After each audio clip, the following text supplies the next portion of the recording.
can make us laugh, move us, captivate our imagination, speak out for our beliefs, and transcends all of our expectations. Good day everyone, I am Crystalline Parcon, and I'm going to discuss about comic strips and comic books.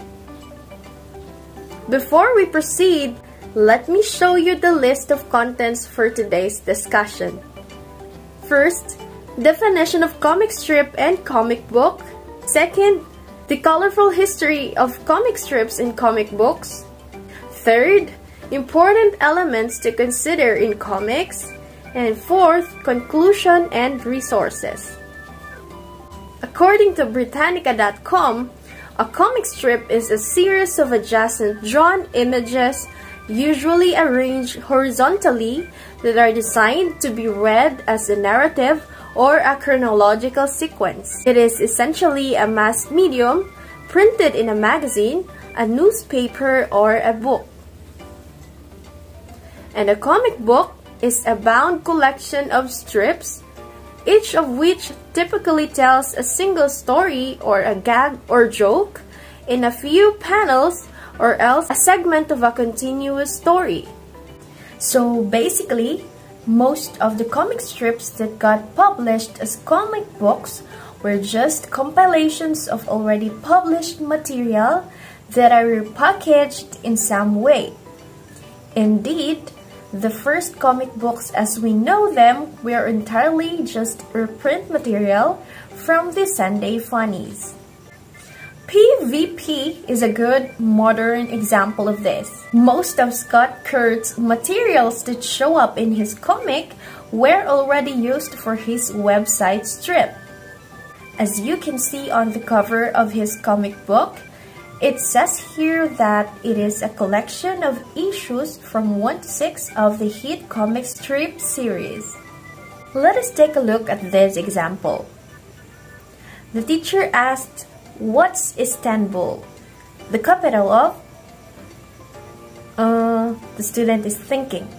The teacher said, "Here's a hint. We eat a lot of it at Thanksgiving." The student was kind of confused and answered, "Greece." So the daily newspaper strip doesn't lend itself to extended storytelling. Most of the strips are around 3 and 4 panel gags. So as you can see, it is just a very simple humorous conversation that is being shown in this comic strip. Some of the comic strips have themes that run for a week or so at a time, and very few, like Spiderman, have storylines that are extended over several weeks and months. This is a comic strip of Spiderman. As you can see on the first cell, there is an indication that it's a continuation of a previous story that was published. For example, it's the last week's newspaper issue. It says here, "Continuing the origin of Spider-Man." So it means that there's already another episode that was published previously, and this one is a continuation. There are a total of 8 cells for this episode, containing a brief conversation of the characters of the story. On the 8th or the last cell, you can see an indication that the story is to be continued. It says here, "Next Vengeance." From what I have remembered when I was a kid, I used to read the comic section in a newspaper, and the ending cell has a tagging "to be continued." In the case of this comic strip, the indication that there is a continuation is the short description of what will be going to happen in the next episode. So generally, the small strip format doesn't allow for much story progression. This further lends itself to comedy and the setup or punchline format. Comic books, by contrast, have more time to get a story moving along. At 22 pages, even a paltry 2 strips per day format would give you more room to tell a story than a month's worth of compiled comic strips. Plus, The larger format allows more or greater flexibility in what the artist can or can't do. Of course, it is easier for you to tell a story out of reading the entire comic book compared to reading the comic strips by compiling each episode for you to fully understand the entire storyline. Now that I have discussed the introduction about comic strips and comic books, let's now dig deeper on how these things started. The comic strip has been an essential part of the American newspaper since its first appearance more than 125 years ago. Newspaper comics, often called the funnies or the funny pages, quickly became a popular form of entertainment. Characters like Charlie Brown, Garfield, Blondie, and Dogwood became celebrities in their own right, entertaining generations of people, young and old. Let's talk about the happenings before newspapers. Do you know that comic strips did exist before the strips in the newspapers? That is right. Comics did exist before the strips in newspapers that may first come to mind when you think of the medium. Satirical illustrations, often with a political bent, and caricatures of famous people became popular in Europe in the early 1700s. Printers sold inexpensive color prints, lampooning politicians and issues of the day, and exhibitions of these prints were popular attractions in Great Britain and France. British artists William Hogarth and George Townshend are two pioneers of these types of comics.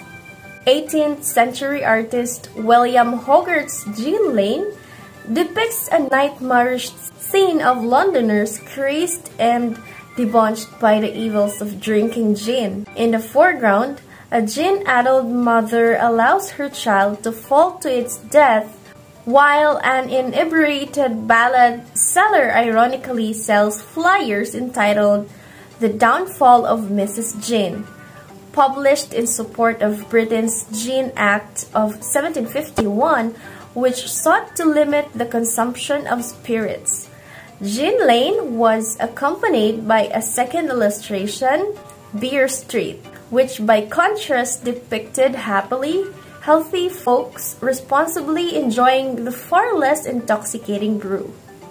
A satire with figures drawn virtually in outline includes images starting from the right, the Princess of Wales, mother of George III, who leans on a table, her skirts around her hips, exposing her derriere to the bare-breeched Earl of Bute, who stoops toward her. To the left of him is the French minister, the Duke of Nevernois, who always bows obsequiously toward the Earl and the Princess. In the middle of the image are the representatives of Holland and Spain. On the left, Hogarth in a Scotch kilt stands before his easel painting a large jackboot. Behind him is another canvas with a portrait of Pitt that has been scratched out. All of the images have speech bubbles in which they discuss how to curry favor at court. All of the satirical comments are directed against Hogarth after he accepted the position of Syrian painter to the king. Now let us talk about the first comics. So as political caricatures and standalone illustrations became popular in the early 18th century Europe, artists sought new ways to satisfy demand. The Swiss artist Rodolphe Töpffer is credited with creating the first multi-panel comic in 1827 and the first illustrated book, The Adventures of Obadiah Oldbuck, in 1837. It means that he drew his first comic but did not publish it until 10 years later. It was created in 1827 and published first in Geneva, Switzerland in 1837 as Histoire de Mr. Webbois, then in London in 1841 by Tilt and Bogue Editions as the book The Adventures of Mr. Obadiah Oldbuck. Each of the book's 40 pages contained several picture panels with accompanying text underneath. This comic book is a harrowing yet strangely light-hearted pictorial stories of failed courtship, dwelling, attempted suicide, robbery, drug, elopement, ghosts, stray bullets, attacked dogs, double-crossing, and the threat of execution as mere trifles by an otherwise capable artist. So as you can see, speech bubbles are not used in comics before.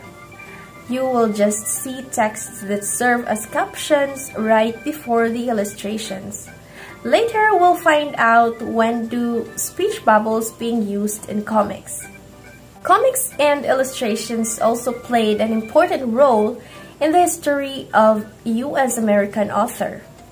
Printer and founding father Benjamin Franklin's cartoon Win or Die, first published in the Pennsylvania Gazette in 1754, emphasized the importance of the country's then disjointed colonies joining together against the threat of French expansion and Native Americans. Often cited as the USA's first ever political cartoon, the image was extremely popular and was widely reprinted throughout the colonies, becoming a symbol of colonial unity and freedom, and later used again during the American Revolutionary War to encourage solidarity against the British. By the mid-19th century, mass circulation magazines became famous for their elaborate illustrations and political cartoons. The American illustrator Thomas Nast was known for his caricatures of politicians and satirical illustrations of contemporary issues like enslavement and corruption in New York City. Nast is also credited with inventing the donkey and elephant symbols that represent the Democratic and Republican parties.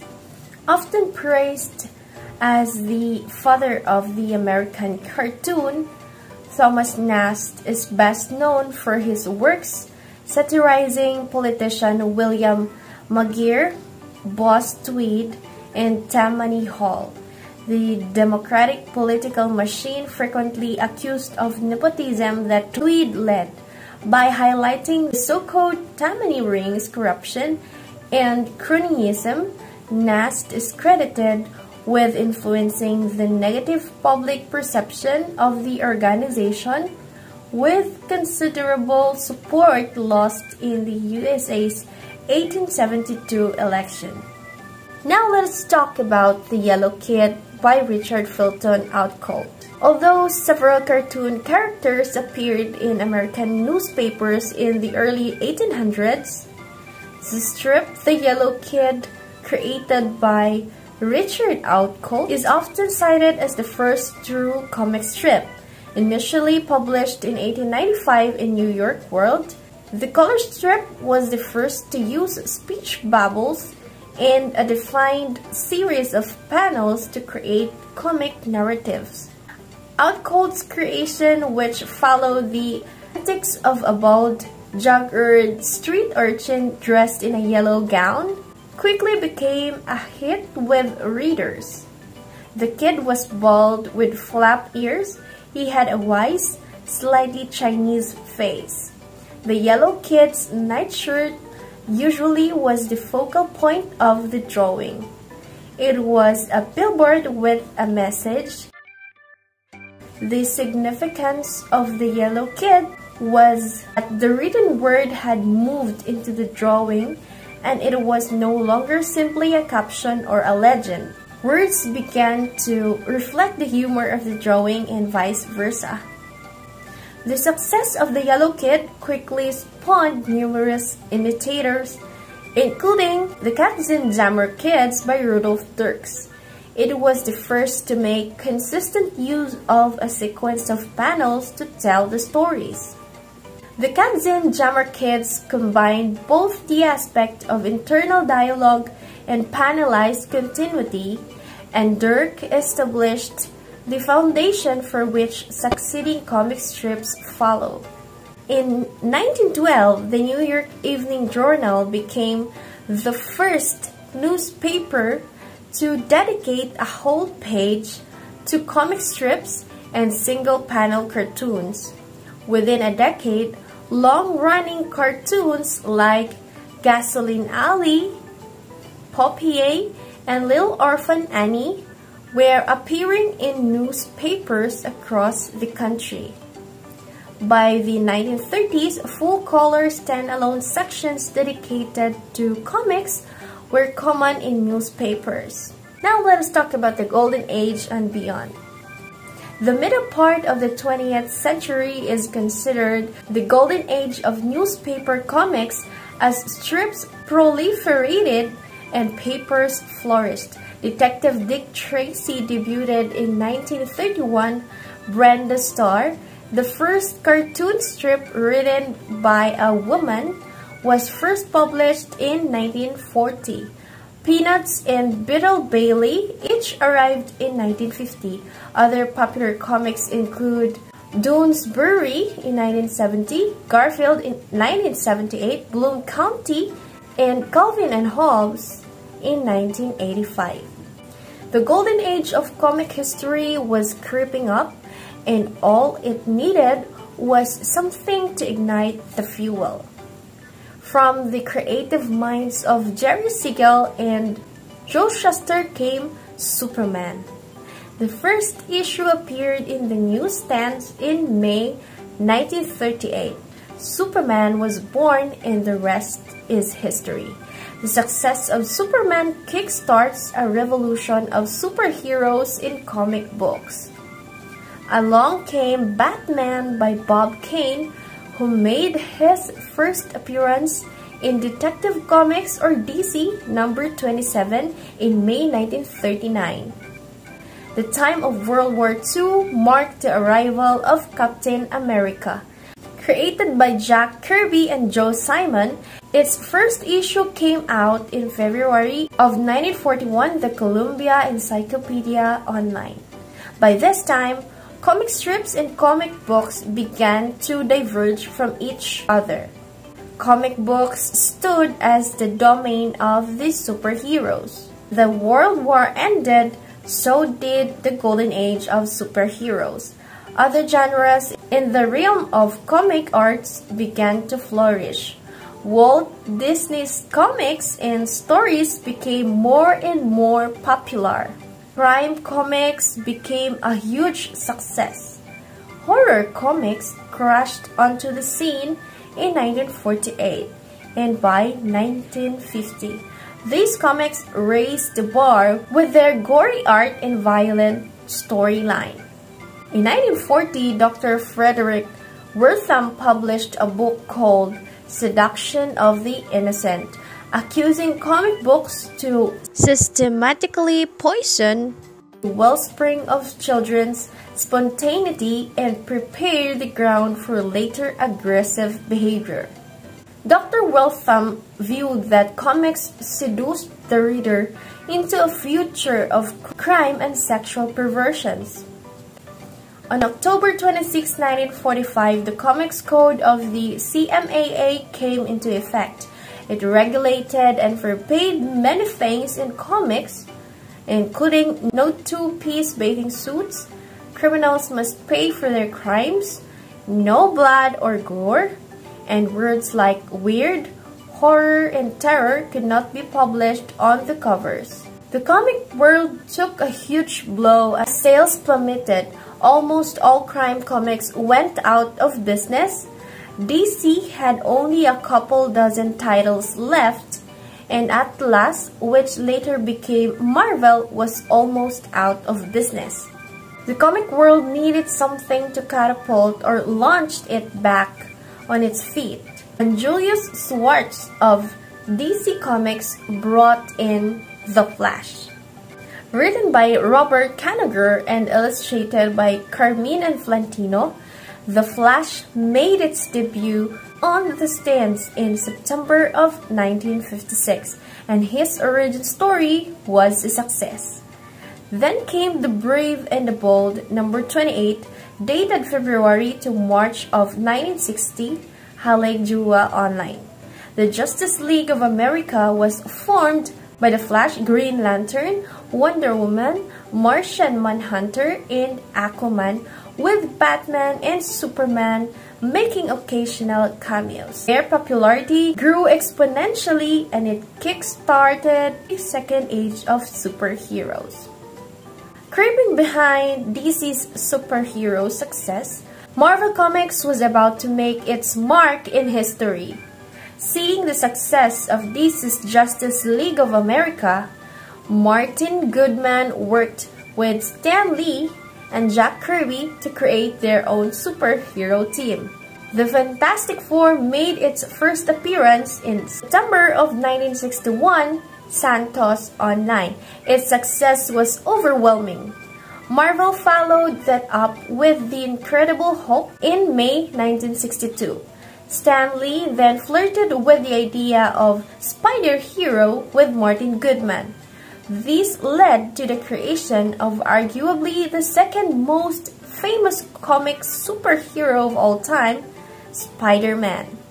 Spider-Man debuted in Amazing Fantasy on cover dated August of 1962, Halegua Online. In many following years, Jack Kirby and Stan Lee would introduce numerous heroes into the comic world such as Giant Man, the Mighty Thor, Iron Man, and reintroduce characters like the Submariner and Captain America. The massive success of Marvel Comics was due to the fact that their superheroes differed from DC's. Superman and Batman chose the path to heroism, and they did not possess the regular problems of ordinary people. So Marvel heroes, on the other hand, were beset by human problems. The Thing didn't want to be an ugly monster, nor did Bruce Banner want to change into the Hulk, a creature with an uncontrollable range. Peter Parker had all the ordinary problems that a teenager could relate to. And August of 1975 marked the reintroduction of the X-Men, another byproduct of comic genius Stan Lee. The franchise would flourish into success and maintain popularity in our contemporary culture. Now let us talk about the important elements of comics. The first elements that I'll be sharing are the ones you will find once you browse the internet. Later, I will provide the very important elements that I found only in one source, and it is from a research. I found it very informative, so I thought of sharing it to you guys.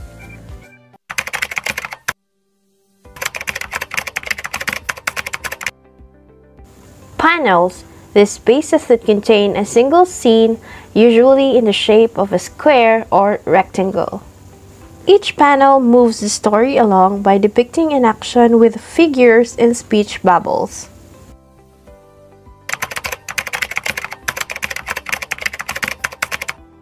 Captions. These set the stage for readers and gives information about the characters or scenes. A caption is a box that is separate from the rest of the panel, usually used to provide context for what's happening through the voice of a narrator.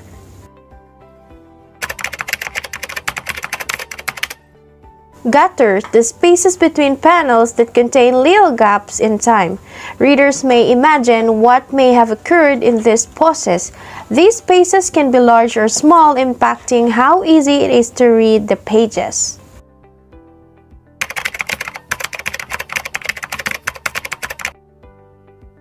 Speech bubbles. These show readers what the characters are saying aloud. Each balloon has a tail which points to who is speaking the dialogue.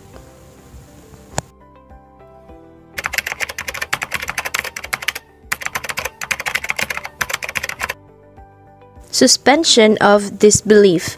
The moment in stories or comics when readers temporarily believe that the impossible can happen. We think it's what makes stories magic.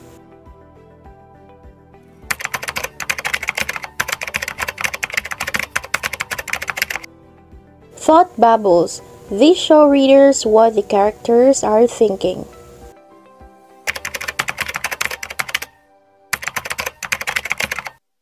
Composition.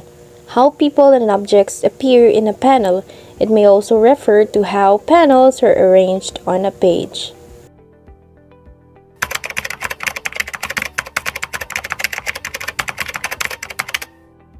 Sound effects, or SFX. These use onomatopoeia, meaning a word that phonetically imitates, resembles, or suggests the sound that it describes. SFX are usually depicted with interesting fonts. Now let me show to you the important elements that I found from a research paper. Form and structure, content and subject matter, and style. To begin with, the formatting of comic books is well known and not unfamiliar to most readers. These formatting elements are primarily focused on the structure and placement of the panels within its page. The formatting of these panels contributes to the placing of the story as well as the psychological response that the illustrator is attempting to achieve from the readers. Like other genres of literature, it is important to understand that this structure is consistent and contributes greatly to the creation of the comic book overall. The structure of comic books serves a critical purpose to the reading experience. It does not simply provide a place for the art to exist, but it helps the art and subsequently the story move, so to speak. Since comic book writers must focus on the dialogue and narration instead, they rely on the paneling and frame structure to control the movement of the story. Notice illustration 1. The images are placed very close together. There are numerous panels occurring on a single page, letting the reader know that the depicted events are occurring rapidly or in the same moment. The eye is drawn quickly to each image, which helps match the anticipation and sense of anxiety present in the story. Small, quickly occurring panels such as this are often used to focus the reader on quick-moving actions such as fight scenes or chase sequences. Meanwhile, large, sometimes 1 to 2 page panels draw the reader into dramatic or emotionally intense scene. Let's take a look at the illustration number 2. In the death of Superman, the writers dedicated an entire page to the emotional, climatic death of a major character. So this type of panel structure slows down the pace of the story, making the character's death dramatic and appearing to last much longer than other scenes due to it being the single image on an entire page. Another crucial element to credit comic books with scholarly credibility is the actual content that is being presented. Before going forward, it will be very important to note that there does exist a substantial contrast in the content and subject matter of a comic book. Subject matter refers to the situation, the characters being used, the setting, and other more tangible elements of the story. Throughout history, literature has been used to reflect social values and challenge people's way of thinking. Comic books are no different. One of the interesting things about comic books is that there are very few limits to what subject matter can be explored. One character in particular who exists as an excellent example of how the content of comic books interacts with social views is Marvel's Captain America. Throughout his numerous years under Marvel Comics, Captain America has transformed from the embodiment of American nationalism to a complex character who changes along with the identity of the American people. During World War II, he was presented as a national hero who went to war in the name of justice and exemplified the spirit of the American people during a time of great hardship. Literature is usually written with a purpose in mind, and Captain America's early years were written to inspire the American people by showing them the strength of the American spirit. The cover of his very first issue, as shown in illustration 3, is illustrated as though it were a piece of American propaganda with Captain America in full red, white, and blue garb, punching Adolf Hitler in the face. This was meant to portray the captain as an American hero and who the people's ability to prevail in their fight for righteousness. The final element that is covered in this discussion is the varying style of comic books. Like all genres of literature, the way each story is written or constructed can vary in terms of style. One of the most unique stylistic elements about the comic book genre is the establishment of a universal continuity. Stylistic choices also affect the figurative way that people read literature. Take for instance the so-called trinity of the DC universe, as seen in illustration 4, Superman, Wonder Woman, and Batman. These three figures have come to represent some of the core values of heroism and righteousness.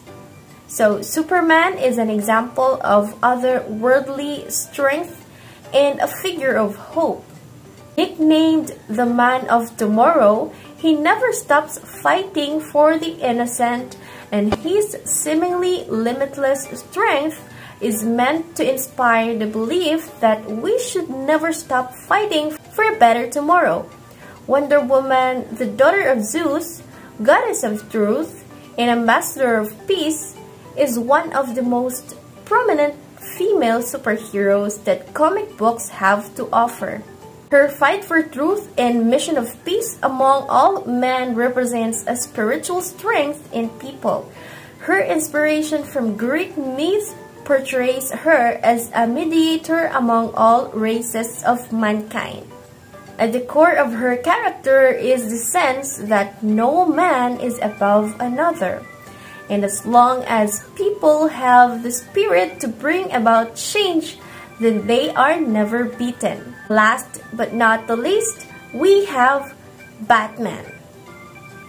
Unlike the others, Batman is one of the most revered heroes in the DC universe and possesses no superpowers or enhanced abilities whatsoever. He is the pinnacle of human achievement in the face of injustice.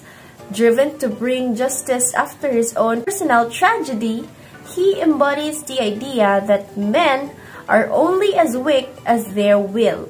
It is interesting to think about how comic book writers have created these characters over the years. More interesting is the fact that these three heroes have remained some of the most popular even since their original publication. They reflect a part of ourselves as both individuals and as a society. They inspire the best parts of ourselves and are meant to push us into being more than just members of society. Superman inspires strength and hope. Wonder Woman pushes for equality and peace. And Batman shows us potential of our own will and the need for justice. Characters like this have taken comic books from a new consumer product to a new genre of literature that influences the lives of readers all over the world. We all have come to understand that pictures strike us more efficiently than words. The cliché, "a picture is worth 1,000 words," exemplifies the significance of comic arts, especially in America. From cave paintings to the Yellow Kid to Superman, comic arts have had a long and lasting history. What started out as just an advertisement scheme to draw customers to the Sunday edition of the local newspaper has manifested itself into a profitable entertainment business. Comic books now stand on separate grounds from comic strips, but the relation and transition from one to the other is undeniable. Thank you so much for listening. I hope you learned something from my discussion. Bye for now and have a great day.